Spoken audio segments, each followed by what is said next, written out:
There's a moment almost nobody talks about. You're sitting at a red light. A beautiful SUV pulls up beside you. Fresh paint, big wheels, perfect interior.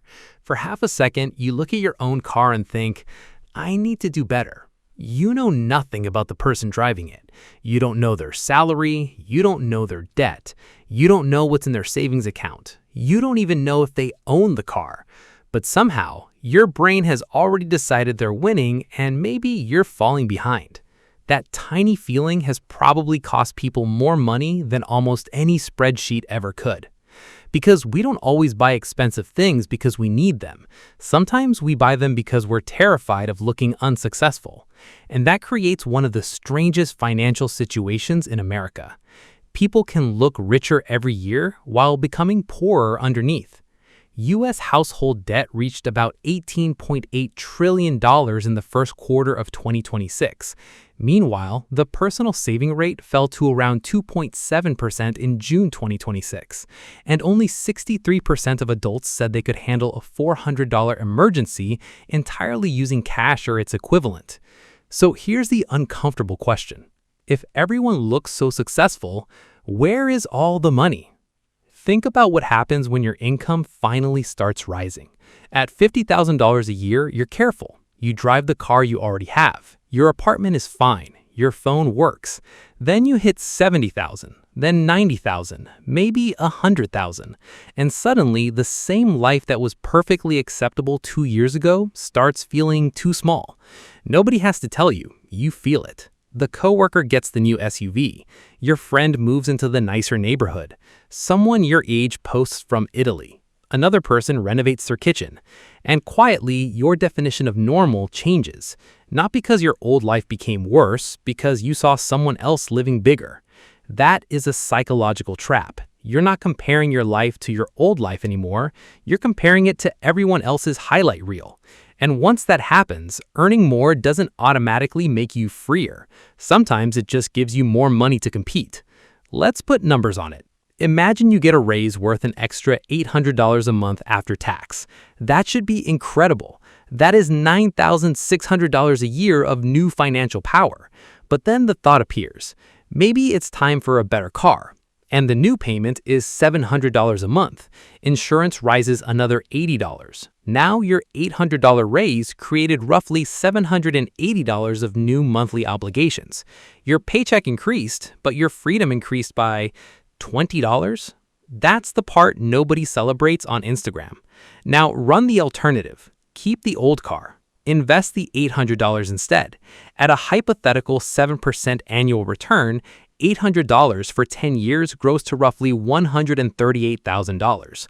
20 years, around $417,000. 30 years, around $976,000. Returns are never guaranteed, but the opportunity cost is real. The actual choice was never old car versus new car. The choice was closer to new car today versus potentially hundreds of thousands of dollars later. And nobody puts that number on the windshield. But here's where the psychology becomes even more dangerous. You rarely upgrade just one thing. Buy the expensive car, and suddenly the rest of your life starts looking cheap next to it. Maybe your clothes feel wrong. Maybe your house feels too small. Maybe the neighborhood doesn't fit the image anymore. That is how one purchase becomes a lifestyle. And lifestyles are expensive because they repeat every month, every year. Housing and transportation alone accounted for more than 50% of average U.S. household spending in the latest BLS expenditure data. Average annual expenditures were $78,535 in 2024, with about $26,266 going to housing and $13,318 to transportation. So when someone tells you to stop buying a $5 coffee while ignoring a massive mortgage and an $800 car payment, they're fighting the wrong battle. Your coffee doesn't usually make you financially fragile. Your fixed lifestyle does. And now ask yourself something uncomfortable. Would you still want the expensive car if nobody could ever see you driving it? Would you still want the designer watch if nobody knew what brand it was?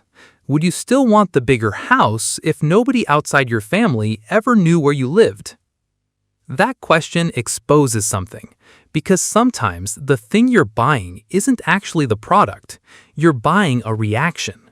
You're buying the 7 seconds when someone looks at your car and thinks, wow, he's doing well. And then they forget. But you may spend the next 7 years making payments for that 7-second reaction. That is a terrible trade.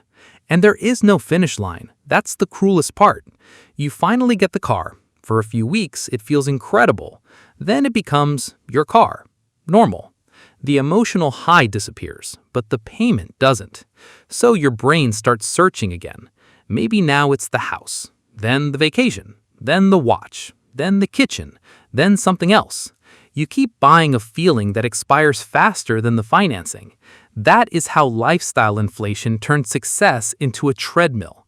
You run harder, your salary gets bigger, your life gets more impressive, but financially, you stay in exactly the same place.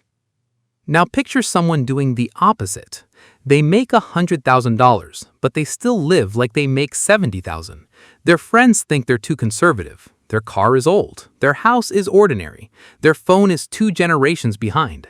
Nothing about them screams wealth, but every month, thousands of dollars remain.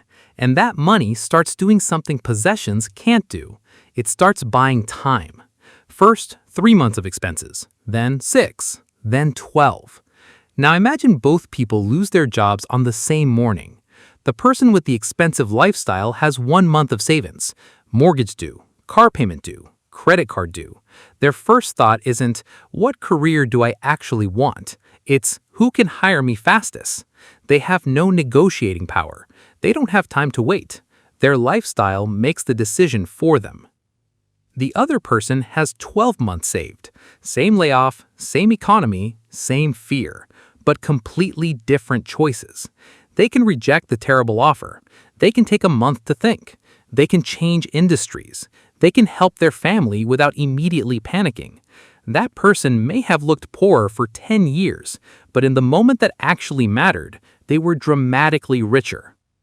That's why I think one of the best ways to measure wealth is not by your salary, not by your car, not even by your house. Measure it in months of freedom.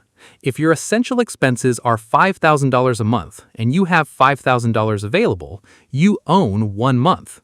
If you have $30,000, 6 months. $60,000, 1 year. And suddenly, money stops being paper. It becomes stored time, stored patience, stored courage. The ability to tell someone no. That may be the most valuable thing money can buy. And here's the irony. Nobody can see it. They can see your 10-year-old car. They can't see the $100,000 portfolio. They can see your smaller home. They can't see the year of expenses sitting safely in cash. They can see that you didn't take the luxury vacation. They can't see that the money you kept is now compounding. Consumption is visible. Wealth is usually invisible. That's why we misjudge people constantly. The person who looks wealthy might simply be showing you everything they spent. The person who looks ordinary might be hiding everything they kept. So here's the rule. The next time you're about to upgrade something that still works, ask yourself, would I still buy this if nobody ever knew I owned it? If the answer is yes, maybe you genuinely value it. Great, enjoy your money. But if the answer suddenly becomes uncomfortable, pay attention, because you may not be buying the object, you may be renting somebody else's approval, and approval has terrible returns. You don't have to look poor. You don't have to become cheap. You don't have to reject every nice thing. That's not the lesson. The lesson is to stop letting appearance set your financial goals, because a raise should buy you more freedom, not just a more expensive version of your existing life. A bigger paycheck should make you harder to break, not more dependent on the next paycheck. And every time you choose not to turn income into another obligation, you widen the gap. That gap becomes savings. Savings become investments. Investments become time. And eventually, time becomes freedom. So the next time that luxury SUV pulls up beside you at the red light, maybe don't immediately wonder whether the driver is richer than you. Ask a better question. Who owns their life, and who is still making payments on the image? Because looking rich can impress someone for a moment, but actually becoming wealthy, that can change the rest of your life. And here, on Math Invests, that's the math that matters.